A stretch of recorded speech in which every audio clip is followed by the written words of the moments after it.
Hello, എല്ലാവർക്കും സുഖമാണോ? അപ്പോൾ നമ്മൾ പോസിറ്റീവായിട്ട് ചിന്തിക്കണം എന്ന് ഒന്നതിനെ പറ്റിയിട്ട് പറഞ്ഞിട്ടുണ്ടായിരുന്നു അല്ലേ? ലൈഫിൽ നമ്മൾ എപ്പോഴും പോസിറ്റീവായിട്ടിരിക്കുക, ഹാപ്പി ആയിട്ടിരിക്കുക എന്ന് പറഞ്ഞത് വളരെ വലിയൊരു ടാസ്ക്കാണ്. എല്ലാ പ്രശ്നങ്ങളെയും സങ്കടങ്ങളൊക്കെ മറികടന്നിട്ട് പോസിറ്റീവായിട്ടിരിക്കുക എന്ന് പറഞ്ഞത് ഒരു വെല്ലുവിളി തന്നെയാണ് അല്ലേ?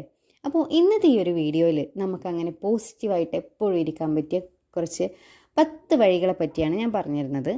ഈ ഒരു 10 വഴികൾ നിങ്ങൾ ഫോളോ ചെയ്തിട്ടുണ്ടെങ്കിൽ തീർച്ചയായും ലൈഫിൽ വളരെയധികം മാറ്റങ്ങൾ ഉണ്ടാവും, സന്തോഷം ഉണ്ടാവും, എപ്പോഴും പോസിറ്റീവായിട്ടിരിക്കാനായിട്ട് സാധിക്കും. അപ്പോൾ ഏതൊക്കെയാണ് വഴികളെന്ന് നമുക്ക് നോക്കാം അല്ലേ? Number 1, gratitude journal. നമ്മുടെ ലൈഫിൽ എന്ത് ചെറിയൊരു സംഭവം നടന്നാലും അതിനൊക്കെ നമ്മൾ നന്ദി ചെയ്യണം. നമ്മൾ എന്ത് നമുക്ക് നേട്ടങ്ങൾ കിട്ടിയിട്ടുണ്ടെങ്കിലും അതെല്ലാം നമുക്ക് തന്നതാരാ? നമ്മുടെ റബ്ബ് അല്ലെങ്കിൽ നമ്മുടെ ദൈവം അല്ലേ? അപ്പോൾ എപ്പോഴും നമ്മൾ എന്ത് ചെയ്യണം? ആ ഒരു ദൈവത്തെ, റബ്ബിനെ നമ്മൾ ചിന്തിക്കണം, അവർക്ക് നന്ദി ചെയ്യണം, അവരോട് എപ്പോഴും നമ്മൾ അൽഹംദുലില്ലാ അല്ലെങ്കിൽ നന്ദി എന്ന് പറയണം. അപ്പോൾ അതിന് വേണ്ടിയിട്ട് ഡെയിലി നമുക്കൊരു 3 ഗ്രാറ്റിറ്റ്യൂഡ് നമുക്ക് എഴുതാം. അതിനായിട്ടൊരു ബുക്ക് തന്നെ നിങ്ങൾ മാറ്റി വെക്കുക. മിനിമം ഒരു 3 ഗ്രാറ്റിറ്റ്യൂഡെങ്കിലും നിങ്ങൾ ചെയ്യുക. അത് പിന്നെ പതിയെ പതിയെ നിങ്ങൾക്ക് കൂട്ടാൻ പറ്റുമെങ്കിൽ കൂട്ടുക. എത്ര നമുക്ക് അനുഗ്രഹങ്ങൾ കിട്ടിയിട്ടുണ്ടല്ലേ? അതൊന്നും 3000 എഴുതിയാലൊന്നും തീരാത്തത്ര അനുഗ്രഹങ്ങൾ നമ്മുടെ ലൈഫിൽ നമുക്ക് കിട്ടിയിട്ടുണ്ട്. അപ്പോൾ അതിലൊരു മിനിമം 3 എണ്ണം ദിവസം നിങ്ങൾ എഴുതി തുടങ്ങും. ഗ്രാറ്റിറ്റ്യൂഡ് നമ്മൾ എഴുതി തുടങ്ങുമ്പോൾ തന്നെ നമ്മുടെ മനസ്സിന് ഒരുപാട് റിലീഫ് കിട്ടുന്ന കാര്യം കൂടിയാണ് കേട്ടോ. അപ്പോൾ അതെന്തായാലും നിങ്ങൾ ചെയ്യുക. ഓക്കെ. നമ്പർ 2, നെഗറ്റീവ് തോട്ട്സിനെ റീഫ്രെയിം ചെയ്യുക. എന്ന് വെച്ചിട്ടുണ്ടെങ്കിൽ നമ്മൾ നെഗറ്റീവായിട്ട് എന്തെങ്കിലും ചിന്തിക്കുമ്പോൾ അതിനെ പോസിറ്റീവായിട്ട് ക്രിയേറ്റ് ചെയ്യാനായിട്ട് ശ്രമിക്കാം. ഒരു ഉദാഹരണത്തിന്, എന്തെങ്കിലും ഒരു കാര്യം നമ്മൾ ചെയ്യുമ്പോൾ നമ്മുടെ ഉള്ളിൽ തോന്നുകയാണ് എനിക്ക് ഈ കാര്യം ചെയ്യാനായിട്ട് പറ്റില്ല, അങ്ങനെ ഒരു നെഗറ്റീവ് അടിക്കുകയാണ് നമ്മളെ തന്നെ. അതിന് പകരം നമ്മൾ അതെനിക്ക് ചെയ്യാനായിട്ട് കഴിയും, എന്തുകൊണ്ട് എനിക്കത് ചെയ്യാൻ കഴിയില്ല, അങ്ങനെ സ്വയം വെല്ലുവിളിക്കുക.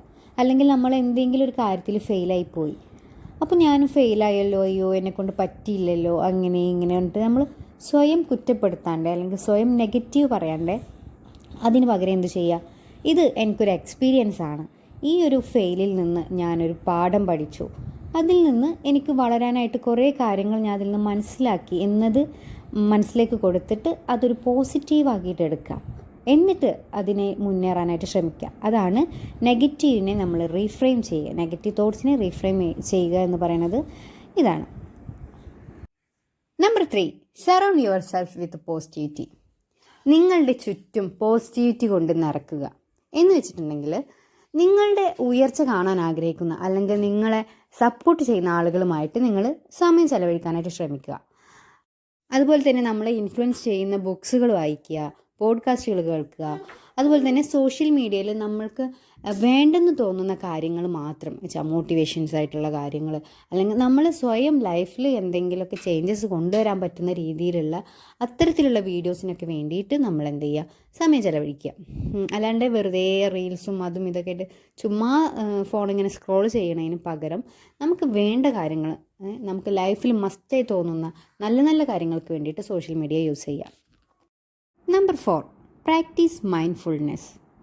നമ്മൾ പാസ്റ്റ് ആലോചിച്ചിട്ട് വിഷമിക്കുകയോ അല്ലെങ്കിൽ ഫ്യൂച്ചർ ആലോചിച്ചിട്ട് ആശങ്കപ്പെടുകയോ ചെയ്യാണ്ട് പ്രസൻറ്റിൽ ഇപ്പോൾ ഈ ഒരു നിമിഷം അത് മാത്രം നമ്മൾ ചിന്തിക്കുക.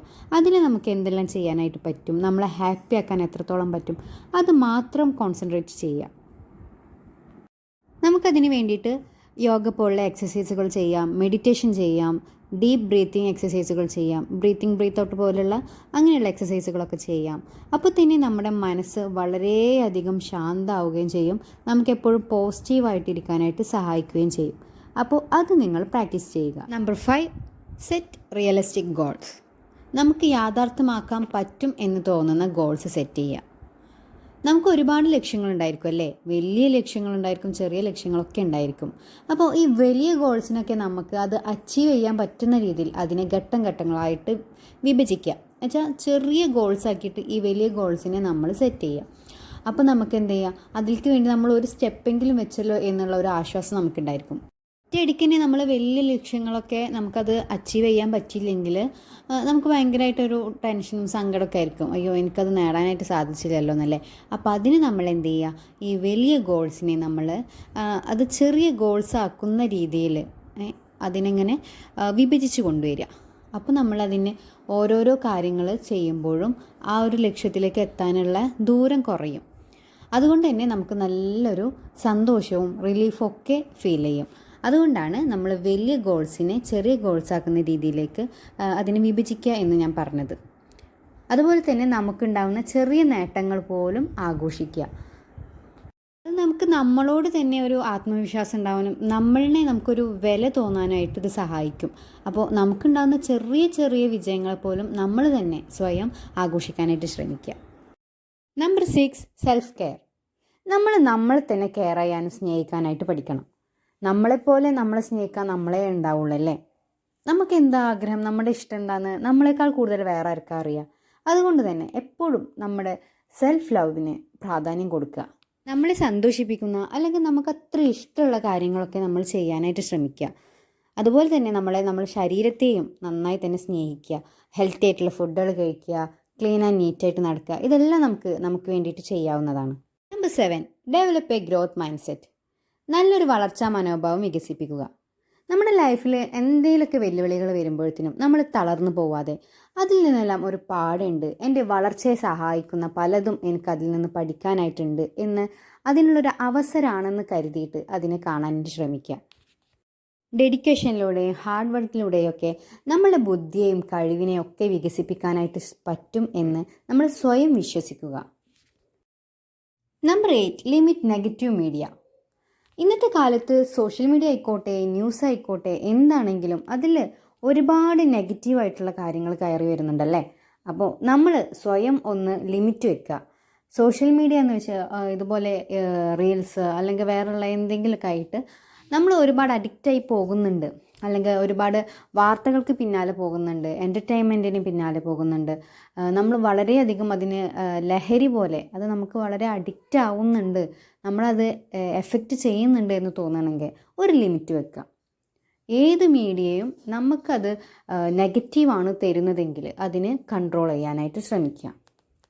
നമ്മുടെ സമയം കൊല്ലുന്ന അല്ലെങ്കിൽ നമ്മളിലേക്ക് നെഗറ്റീവ് മാത്രം തരുന്ന സോഷ്യൽ മീഡിയ അല്ലെങ്കിൽ മീഡിയ അതിൻ്റെ ഉപയോഗം നമ്മൾ പരമാവധി കുറക്കാനായിട്ട് ശ്രദ്ധിക്കുക. Number 9, practice act of kindness. ദയയുള്ള പ്രവർത്തികൾ ചെയ്യാനായിട്ട് പരിശീലിക്കുക. നമ്മൾ ഒരു ദിവസം ഒരാൾക്കെങ്കിലും എന്തെങ്കിലും ദയയുള്ള കാര്യങ്ങൾ ചെയ്യാനായിട്ട് നോക്കുക. അത് നമുക്ക് തന്നെ നമ്മളോട് റെസ്പെക്റ്റ് ഉണ്ടാവും, നമുക്ക് വളരെയധികം സന്തോഷവും സമാധാനവും ഒക്കെ ഫീൽ ചെയ്യും. എന്തെങ്കിലും തരത്തിൽ ആളുകളെ നമുക്ക് സഹായിക്കാനായിട്ട് കഴിയുക എന്ന് പറയുന്നത് വളരെ വലിയൊരു കാര്യമാണ്. അതിന് വലിയൊരു മനസ്സ് തന്നെ വേണം. ഈ സഹായങ്ങളെന്ന് പറയുമ്പോൾ പണം കൊടുത്തിട്ടുള്ള സഹായം എന്നല്ല കേട്ടോ പറഞ്ഞത്. ഈ പണത്തിനേക്കാളൊക്കെ അപ്പുറത്തേക്ക് കാരുണ്യത്തിൻ്റെ ദയയുടെ ആയിട്ടുള്ള സഹായങ്ങളുണ്ട്. അത് നമുക്ക് എല്ലാവർക്കും ചെയ്യാനായിട്ട് പറ്റും. അതിനൊരുപാട് ക്യാഷൊന്നും വേണമെന്നില്ല. അറ്റ്ലീസ്റ്റ് ഒരാൾ റോഡ് മുറിഞ്ഞ് കിടക്കണമെങ്കിൽ ആ ഒരു കൈ പിടിച്ച് അവരെ അങ്ങോട്ട് എത്തിക്കുക, അത് വലിയൊരു കാര്യമാണ്. അത് വളരെ ഒരു ദയയുള്ള കാര്യമാണ്. അതുപോലുള്ള കുഞ്ഞു കുഞ്ഞു കാര്യങ്ങൾ പോലും നമുക്കൊരു ദിവസം ചെയ്യാം. അവസാനമായിട്ട് നമ്പർ 10, സ്മൈൽ. അതെ, ചിരിക്കുക, പുഞ്ചിരിക്കുക. അത് വളരെ വലിയൊരു കാര്യമാണ്. നമ്മൾ തന്നെ നമ്മളെ നോക്കി ഒന്ന് ചിരിക്കുക. അറ്റ്ലീസ്റ്റ് ഒരു പുഞ്ചിരി മാത്രം മതി, അത് തന്നെ വലിയൊരു കാര്യമാണ്. അതുപോലെ തന്നെ മറ്റുള്ളവരെ കാണുമ്പോഴും ആ ഒരു പുഞ്ചിരി, അതുപോലെ തന്നെ ചിരിക്കുക. ഇതൊക്കെ നമുക്ക് ചെയ്യാവുന്ന ഏറ്റവും നല്ല കാര്യങ്ങളാണ്. ഈ ചിരിക്കുമ്പോൾ നമ്മുടെ ശരീരത്തിൽ ഒരുപാട് മാറ്റങ്ങൾ നമുക്കുണ്ടാവും. അതുവഴി നമുക്ക് സമാധാനവും സന്തോഷവും എല്ലാം റിലീഫൊക്കെ കിട്ടും. അപ്പോൾ ചിരിക്കാൻ ആരും മടിക്കരുത് കേട്ടോ. എന്ത് വലിയ പ്രതിസന്ധിയാണെങ്കിലും ഒന്ന് പുഞ്ചിരിക്കാനെങ്കിലും ശ്രമിക്കുക. ആ ഒരു ചിരിയും പുഞ്ചിരിയും മറ്റുള്ളവർക്ക് കൊടുക്കാനും ഒരു പിശുക്കും കാണിക്കരുതേ. ആര് കാണുമ്പോഴും അറ്റ്ലീസ്റ്റ് ഒന്ന് ചിരിക്കുക. ഓക്കെ, ഇത്രയും കാര്യങ്ങളാണ് നമ്മളെപ്പോഴും പോസിറ്റീവായിരിക്കാനായിട്ട് ചെയ്യേണ്ട കാര്യങ്ങൾ. നിങ്ങളെല്ലാവരും ഇത് പ്രാക്ടീസ് ചെയ്യുക. മുടങ്ങാണ്ട് ലൈഫിൽ ഇത് അപ്ലൈ ചെയ്യാനായിട്ട് ശ്രമിക്കുക. നിങ്ങൾക്കുണ്ടാകുന്ന റിസൾട്ടൊക്കെ കമൻറ്റ് ബോക്സിൽ അറിയിക്കും കേട്ടോ. അപ്പോൾ ഇത് ഉപകാരമായി എന്ന് തോന്നുകയാണെങ്കിൽ മറ്റുള്ളവർ കൂടി ഒന്ന് ഷെയർ ചെയ്ത് കൊടുക്കണേ. മറ്റൊരു വീഡിയോ ആയിട്ട് വരാം. ബൈ.